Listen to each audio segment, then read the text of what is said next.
Hello everyone. We will start installing MySQL from this particular website. You just note that, or you can grab that from the below link dev.mysql.com downloads. Use MySQL installer for Windows. Use this option, and here I'm gonna actually give you a suggestion that you should actually use this 24 MB option. Just go ahead and download that. Now I have already downloaded it. It's already there in my MySQL folder. So I'll be starting from this point. I'll double click on this.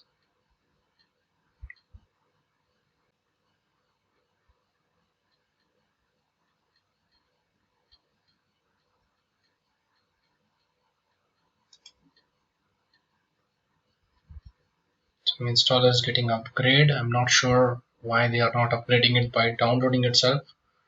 But anyway, not a bad choice to go for.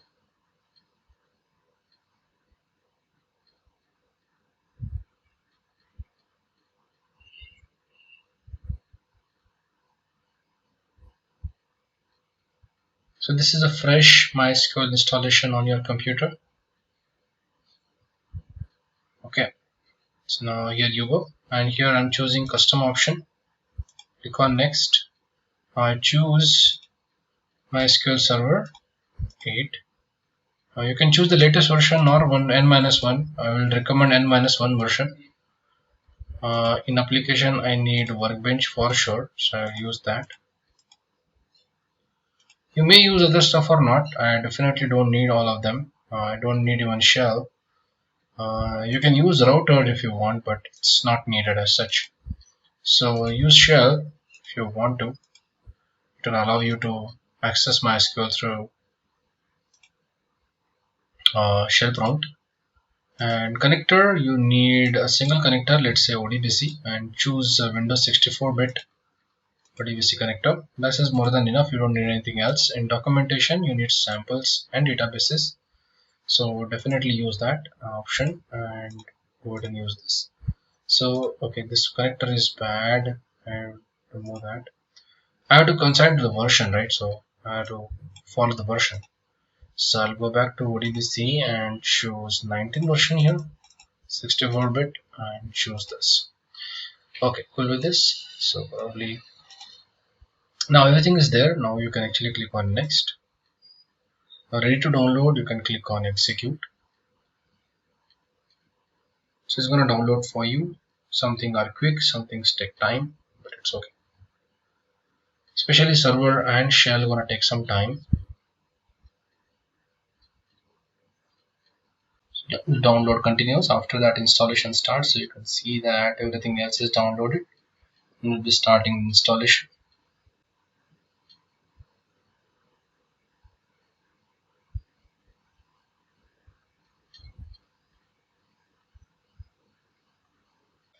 Okay, the installation is complete. We can click on next. This is saying ready to configure. Click on next. Standalone is a good option. Click on next. Saying three options: server, dedicated computer, development computer. So this is development. This is a default port. Don't change it. Next. The strong forward in, so it's any option is fine because it's anyway your development computer. So any authentication is correct. No issues with that. So here it will be asking for root password, and I'm giving a password here. So you can actually choose any password here.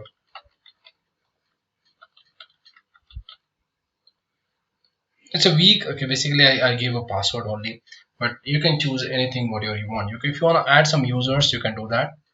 Okay, so click on next. Start MySQL server on this part. So Windows service name is will be this, but if you want to change it, you can change that. So I'll be keeping it as it is. I'm not changing anything here, and standard system account is fine. So that's it. And this is it. This will actually execute all the scripts, and it will be applied to your computer. So let's go ahead and execute this command.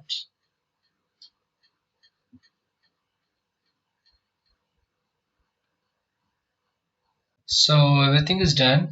Starting the server, applying the security, and everything is done. So you can actually click on finish.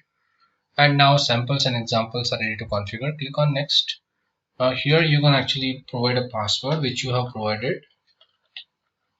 So it's a password, and check. So connection is successful, so you will be able to use MySQL Workbench. So click on next. Now here it's going to configure these examples for you, execute those scripts, and you are done basically. And this is it. So everything is done now. Click on finish. Everything is completed. Next. Start MySQL Workbench after setup. Makes sense. Start MySQL shell after setup. I don't want that. Okay, so only this thing. Start MySQL Workbench, and I'm gonna start it now. So finish this and let it start. So MySQL server. It identifies that server may not be running. We can start our server. Don't worry about that. We're just waiting to start.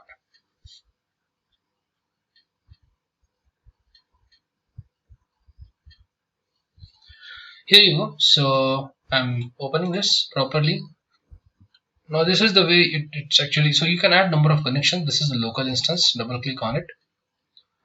It will ask for a password. This is the same password you're gonna provide which you provided on installation, and save this on a Word so that every time you don't have to enter that. So even though it actually goes inside, it may possible that it will not show you any schemas. Rather it's showing that, okay, this is good because MySQL server is started. You can check the status here with the setup and shutdown, and this is where you should see that server is running or not. So if server is running, that's why you are able to see the schemas, and you have seen sys, Sakila, sys, and Vault. So in this there is an actor column and other columns are available, so that's fine.